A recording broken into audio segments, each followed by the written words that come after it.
You know the problem you have? The certain book in mind. The book you want to read or maybe to write. It's a little quirky, but you can name at least one other book that has this quality. This one book, in fact, might be quite popular, and yet you can't seem to find very many other books similar to it.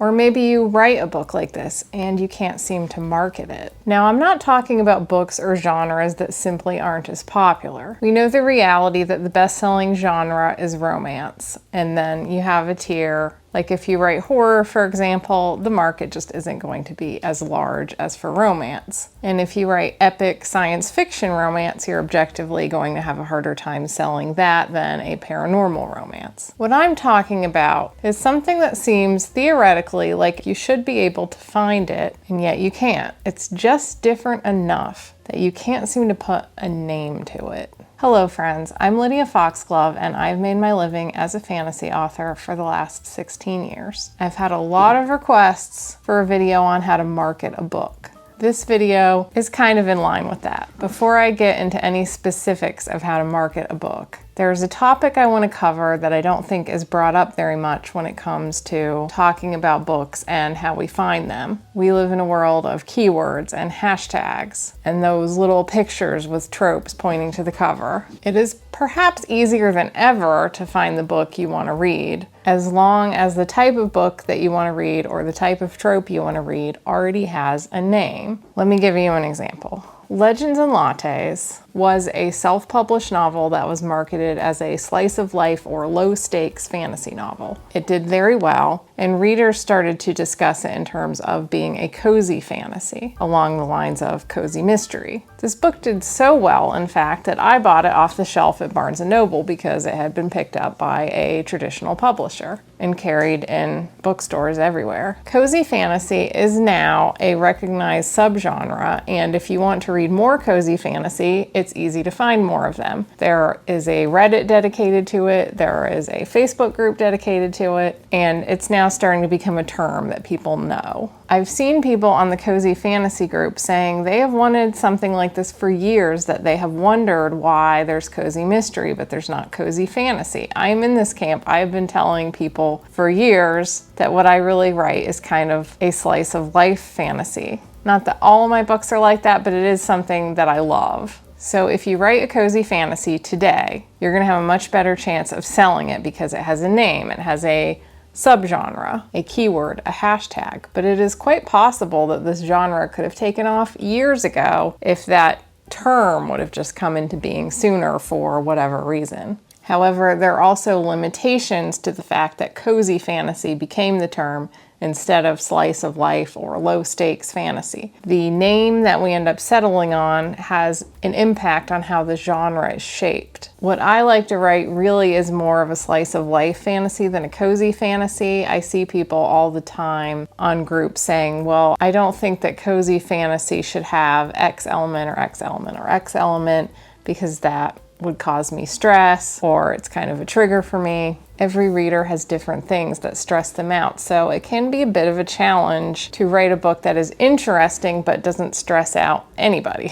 And I tend to write books that delve into the psychology of my characters, and they usually have a traumatic past, so sometimes this doesn't really fit in with cozy fantasy, but it does fit in with slice of life fantasy. Slice of life fantasy, though, is not a recognized subgenre or keyword, so it's still harder to sell that. And there may be reasons for this. Perhaps it's a little too broad. Maybe people are happy with cozy fantasy being the only term. It's hard to say what makes a keyword take off. But without a doubt, having a term for it that all readers recognize helps to sell books. Here's another example: steampunk and gas lamp. When I was a kid, I always wondered why fantasy always seemed to take place in this sort of ye olde England.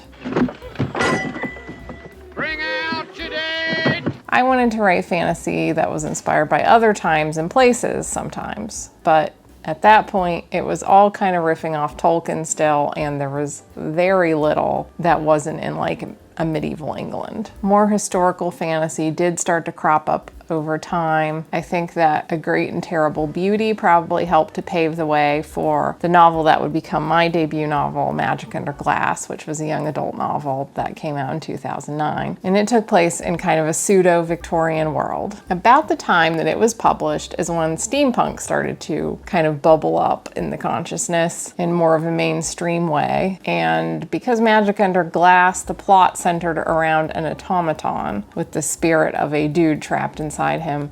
Automatons were something that was somewhat associated with steampunk, so a fair number of people were referring to Magic Under Glass as steampunk. I would not really say that it was steampunk. It was just a Victorian fantasy. It didn't have really any other steampunk element besides an automaton. There were no airships, there was none of that kind of punk element to it. At that point, I don't really remember people referring to gas lamp fantasy, but nowadays I think that I would probably call Magic Under Glass a gas lamp fantasy. And of course, diesel punk also became a genre to cover books that were set in the early 20th century that were similar to steampunk but had technology from then. You can see just how important it is to have these words when you're trying to market a book or find a book to read. It would be much harder to sell a steampunk novel versus a gas lamp novel if you didn't have those words, a shorthand understood by everyone in the genre, and once a keyword starts to take off, more books will follow. If you've watched any of my other videos, you'll know that a lot of my catalog falls under the category of romance. All of it has a fantasy element, but I would say that my readers have been more romance readers than fantasy readers. But in my heart, I am a fantasy author. That's what I consider myself above all else, and I say this not to disparage romance, but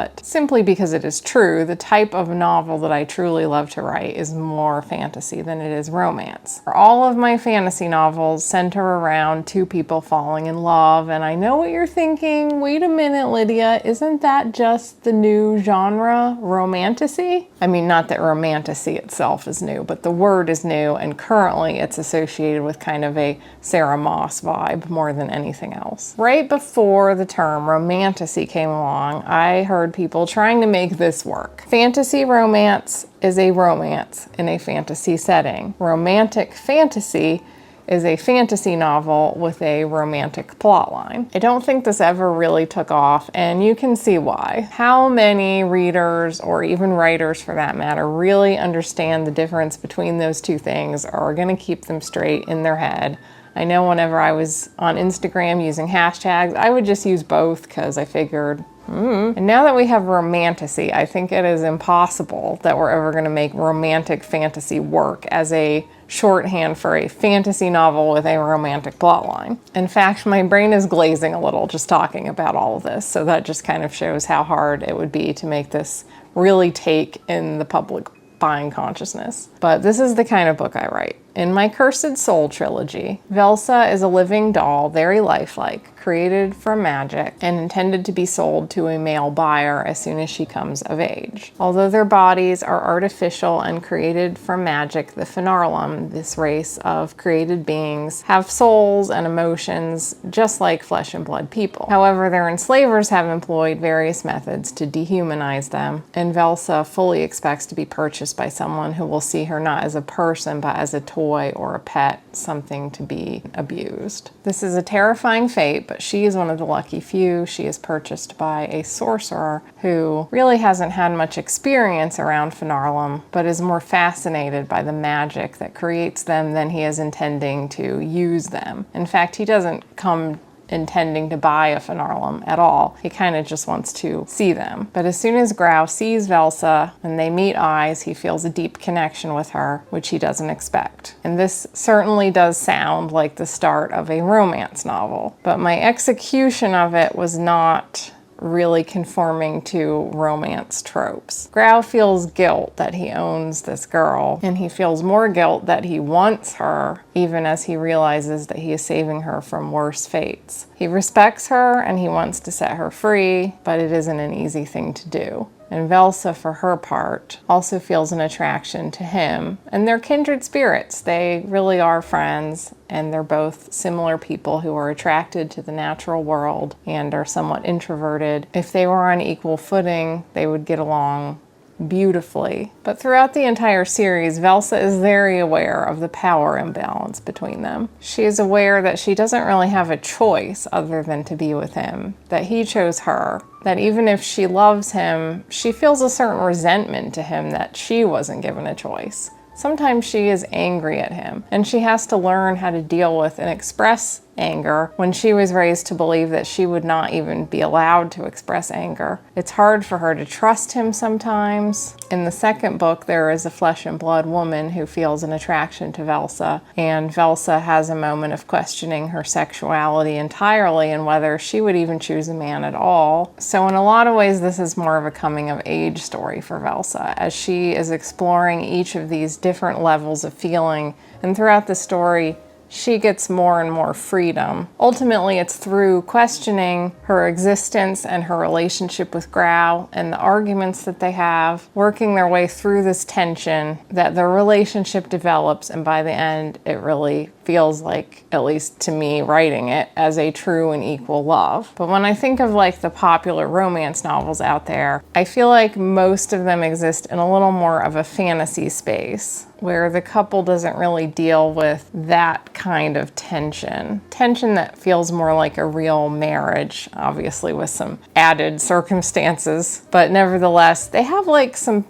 petty little arguments and things that, aren't easy to deal with. And sometimes I really like just a good, borderline sappy romance. There's nothing wrong with that. It's just that what I am drawn to write is a little more like a marriage or a relationship than what most people think of with romance. And of course, there are books like this. The example that always springs to mind for me is Outlander. Reading Outlander, I always felt like Claire and Jamie really do have a marriage and that they go through a lot of different challenges and grow throughout the series. I've only read through book 3, but it's quite long. But at least from what I've read, I really felt like this was not what I would call a conventional romance. It was the story of a relationship with all of the good and bad that comes along with that. Obviously, there's a market for this because Outlander is a hugely popular series. And I think that that relationship between Claire and Jamie is obviously a huge part of the appeal. I definitely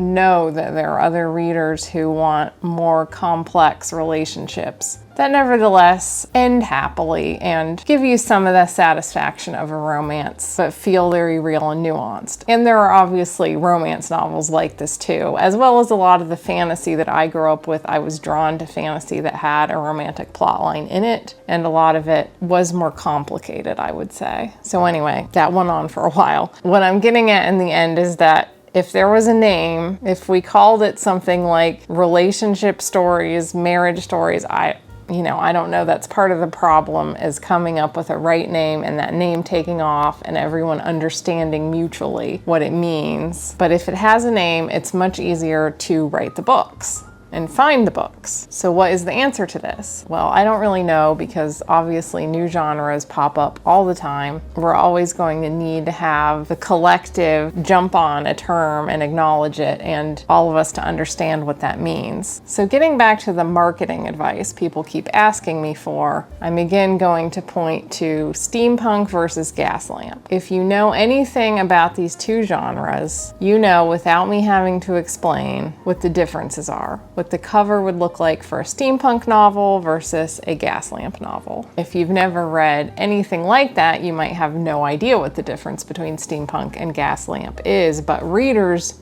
definitely know. You might even have a gaslamp novel, but it has an airship in it, but everything else about it feels like gaslamp, not steampunk. So if you're marketing that book, you don't want to play up the airship. The airship is just in the book, and you're going to play up the gas lamp elements, and you're going to market it like a gas lamp book. Readers and writers working in harmony develop a subtle language around each genre, even each micro genre, that can include anything from like what the characters' names are to the font used on the cover and all the little trappings that the novel will have, the tropes and the beats and the types of characters that might appear. So when you're publishing an indie novel, I think a lot of the mistakes that beginning authors make has to do with that language not fully clicking. They're not fully fluent in that language. They put the book out and there's something about it that is off. It's just not quite connecting with the audience. They're not getting what it is, or they're not understanding that it's for them, or it's not for them because something about it is just a little off. And you can break some of these rules, of course, but much like when I was talking about writing rules, you kind of need to know the rules first before you break them. Alternately, you can try something that's somewhat new, like Legends and Lattes, and just see if maybe you might be the person to start that new genre. It does happen on occasion, and sometimes it's worth taking that shot. Traditional publishing, meanwhile, does seem like it follows slightly different rules. They are often definitely aware of the trends and the language of these genres, but they also have a certain ability to take something new and give it a big push. If they feel confident in it, they have a little more of a budget and connections to get, the big blurbs and beautiful cover and marketing campaign. So there are times when traditional publishing has that gut sense that this is a little new, but it does feel like it's right for the market nevertheless, and we're going to get it out there, where indie publishers might have a hard time because few of them have those kind of resources to push out something that's a little bit fresh. So this is just my broad thought on a very important element of how books are marketed. And I have future videos planned where I'm going to talk about more specific marketing stuff, but I wanted to get this out here because I'm going to circle back to this concept. Like, I've definitely made the mistake of not understanding the language of a genre before I released a book. And I'm going to talk about that in a future video, but I want this video to exist first so that I can explain it to you better. So stay tuned for more. Thank you so much for watching, and I would love to know if there is a genre that you really wish had a name and was an acknowledged genre. For me, besides the whole relationship fantasy, which I realize is probably never going to be a thing. For me, it's kind of like a cute goth or cozy, spooky Tim Burton vibes fantasy, which for some reason there's a lot of them in middle grade, but they don't seem to have a name exactly. Whatever we want to call it, I love it, and I think it would be popular. So if this video for some reason blows up, let's give this a name and make it a thing. And as always, if you like this video, please like and subscribe. I talk a lot about the creative life in general and writing fantasy and world building in particular, and occasional just like nerd stuff. And I have a Patreon and a Substack where I do a weekly Q&A. My Patreon also has like some other fun goodies if you join. I so appreciate you being here, and I'll see you next time. Bye!